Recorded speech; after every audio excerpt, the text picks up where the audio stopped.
Hey everyone, welcome back to Mr. Mescher's Lessons. In today's video, I will be going over Chapter 6, the final chapter of John Steinbeck's Of Mice and Men.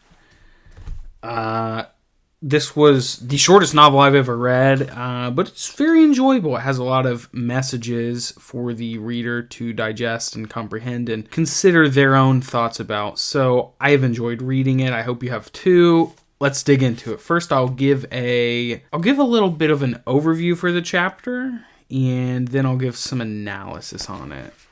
Okay, so what happens in Chapter 6? First, the first thing we see is that Lenny has now moved to the pond, the river area. He's hiding in the bush. He's decided that this is it. This is the bad situation that George would have wanted me to run away for. So Lenny has some pride for remembering the spot. And for us, as a reader, we may question this. Why is Lenny so proud of this? But you have to consider the fact that Lenny has a mental disability. So the fact that he has remembered this is A, not telling of how he has previously acted in the novel, but B, should be a source of pride for him. You know, he has had issues. He's been punished by George before for not remembering. So, something to actually be proud of. Lenny starts to hallucinate, and he sees his Aunt Clara outside his head using his own voice, and she is scolding him for not listening to George, getting himself in trouble, causing his only friend so many problems. He's just getting very much an earful from Aunt Clara for all the issues he has caused. And then a giant rabbit appears, and I'm surprisingly impressed by the fact that I'm surprisingly impressed that John Steinbeck created such a interesting image for this being written in the 1930s and being written about such a dreary time. Giant rabbit showing up. Wow, that's pretty cool. I really saw that in my head.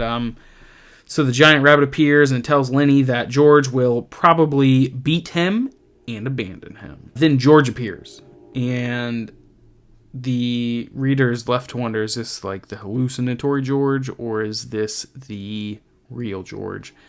And well, he certainly acts out of character. He's very calm, and Lenny expects him to berate him with the usual tirade, but he says it with no passion. So George gives the usual quote of, if I didn't have to take care of you, then I could have a plot of land, and I could go to the bar, and I could go to the whorehouse every month and spend my $50 and have a great life, and wouldn't that be just so nice?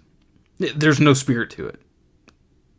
As a reader, we can assume that George and Lenny at this point aren't going to the farm anymore. They are not moving on to the next chapter. There is no Of Mice and Men 2. What is going to happen here? Lenny asks if George wants Lenny to go live in a cave. Same thing he offered before, and George says no, so Lenny feels comforted by this. Then George tells Lenny the story of the farm and how he and Lenny have each other. The men get closer, and George tells Lenny to take off his hat and look across the river while he describes the farm. We all know what's coming now. Lenny wants to go to the farm now, and George says yes. George takes Carlson's gun out of his jacket and shoots Lenny in the back of the head. George tosses the gun away to look like a fight happened between the two and sits down on the riverbank. Carlson questions George, and he lets Carlson believe they scuffled and George had to shoot him. Only Slim understands. You had a George. I swear you had a. Slim leads George away, and Carlson and Curly watch and wonder what is eating at them two guys. Okay. That was a emotionally turmoil-filled chapter, and if you've read Where the Red Fern Grows or some of the other novels that have a sad ending, that make you feel sad. I think The Great Gatsby has a somewhat sad ending, but I don't feel emotionally harmed by the ending of the novel in the same way that I do in this. Lenny deserved a lot more in life, but in the 1930s, that wasn't always provided for him. Let's look through the comments I have in chapter 6. Think of the description of the area. The deep green pool of the Salinas River was still in the late afternoon. Already the sun had left the valley to go climbing up the slopes of the Gabillion Mountains, and the hilltops were rosy in the sun. But by the pool, among the mottled sycamores, a pleasant shade had fallen. A water snake had glided smoothly up the pool, twisting its periscope head from side to side, and it swam the length of the pool and came to the legs of a motionless heron that stood in the shallows. A silent head and a beak lanced down and plucked it out by the head. And the beak swallowed the little snake while its tail waved frantically. This could be an allusion to a lot of earlier points in the novel. This could also be a subtle comparison to the life that Lenny and George have been living, apparently as hundreds of other men who have came to the farm have been living. Seems like this farm is the place where dreams come to die, or at least are stoned a bit before they move on to the next. As Crooks put it, he's seen hundreds of people come, none of their dreams come true. They're all looking for that little piece of heaven, but they don't get it.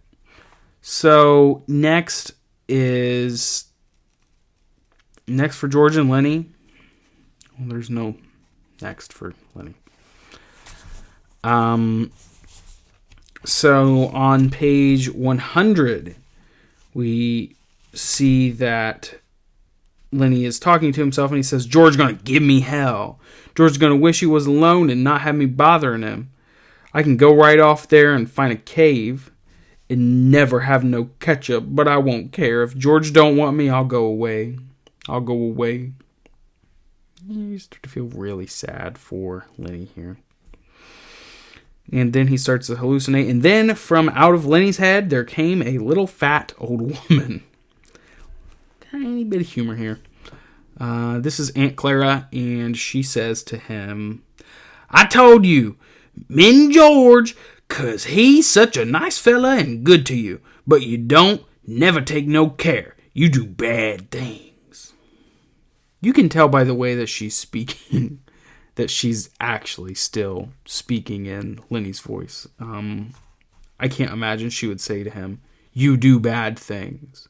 For Aunt Clara to take care of Lenny tells me that she wouldn't scold him like this. And despite the fact that George scolds him like this, I think the idea came from George. So he goes on and he says, I tried, Aunt Clara, ma'am. I tried and tried. Then a little later, he says, Aunt Clara says, you're always saying that, and you know son of a bitching well you ain't never gonna do it. Yeah, she's going off on Lenny, and then the big rabbit comes up and he says, the hell you wouldn't. You ain't worth a greased jackpan to ram you into hell. Christ knows George done everything he need to jack you out of the sewer, but it don't do no good. If you think George gonna let you 10 rabbits, you're even crazier than usual. He ain't. He gonna beat the hell out of you with a stick. That's what he's gonna do.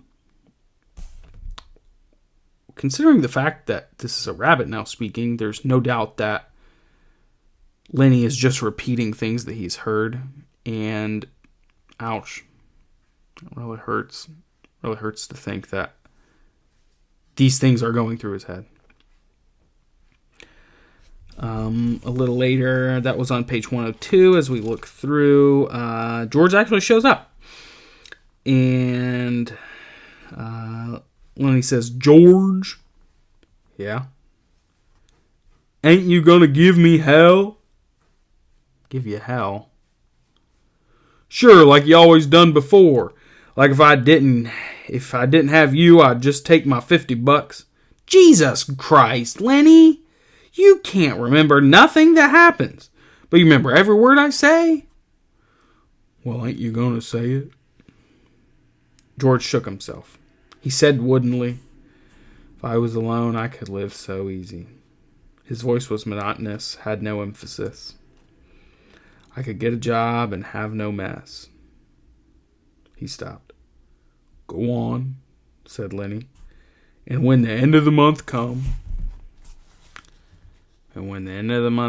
I could take my $50 and go to a cat house. He stopped again. Lenny looked eagerly at him. Go on, George. Ain't you going to give me no more hell? No, said George. Well, I can go away, said Lenny. I'll go right off in the hills and find a cave if you won't want me. George shook himself again. No, he said. I want you to stay here with me. Lenny said craftily, Tell me like you done before. And then they go on and have a conversation about these rabbits and how they have each other at least, and it comforts Lenny. And Lenny continues to comfort him, and on page 106, this is where Lenny turned his head. No, Lenny, look down across the river like you always done, like you can almost see the place. Lenny obeyed him. George looked down at the gun. There were crashing footsteps in the brush now. George turned toward them. Go on, George. When you gonna do it? Gonna do it soon. Me and you.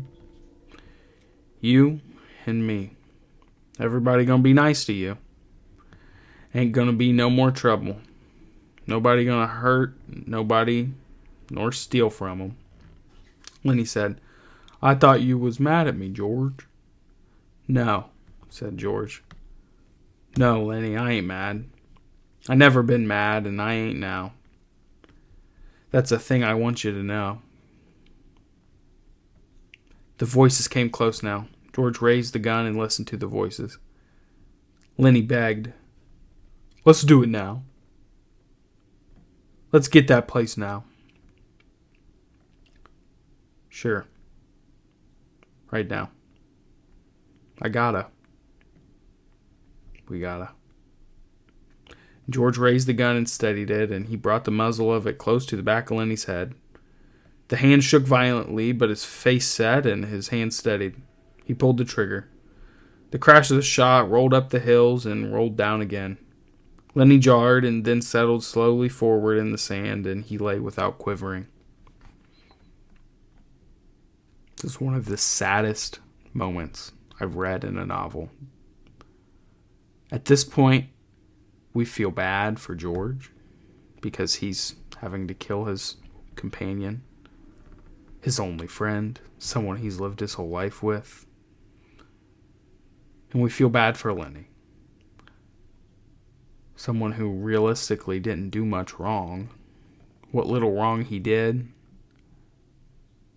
wasn't intentional. This hurts to read. Unfortunately, often when people in our society are deemed crazy, or as he's called in this novel, a crazy bastard, sometimes we don't treat those people very well. In a way, George was having a little mercy on Lenny. It wouldn't have been a good outcome for Lenny regardless, and in this way, Lenny's last thoughts were instead about the farm and moving there with George, his friend, and not being hurt anymore. This is a powerful ending to a novel. Slim came directly to George and sat down beside him, sat close to him. Never you mind, said Slim. A guy got to sometimes. But Carlson was standing over George. "How do you do it?" he asked. "I just done it," George said tiredly. "Did he have my gun?" "Yeah, he had your gun." "And you got it away from him and you took it and killed him?" "Yeah, that's how." George's voice was almost a whisper. He looked steadily at his right hand that had held the gun. Slim twitched George's elbow. "Come on, George. Me and you will go in and get a drink." George let himself be helped to his feet. "Yeah, a drink." Slim said, "You had a, George. I swear you had a."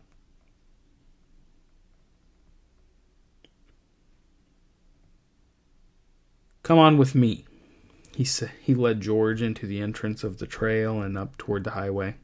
Curley and Carlson looked after him, and Carlson said, "Now what the hell you suppose is eating them two guys?" What a response. After this guy had just had to, in their minds, murder his friend. But in George's mind, he was doing an honorable action. Despite the fact that he's ultimately freeing Lenny of some form of punishment, some negativity, it still probably doesn't feel good. The point of this novel was to shed some light on the ideas we had about people with mental disabilities, about the treatment of African American people even in the 1930s, about how we viewed women and what they might do when they're told that the only valuable part of them they have is their body. And what we also tell them that they can't really support themselves and that they should look for a husband to take care of them. Just talked about not finding companionship and how traveling alone is a lot more uncomfortable and unbearable than having friends, real friends, meaningful friends. This novel covered a lot. In 108 pages. Covered a lot of content. Hope you guys enjoyed the video, and I will see you next time.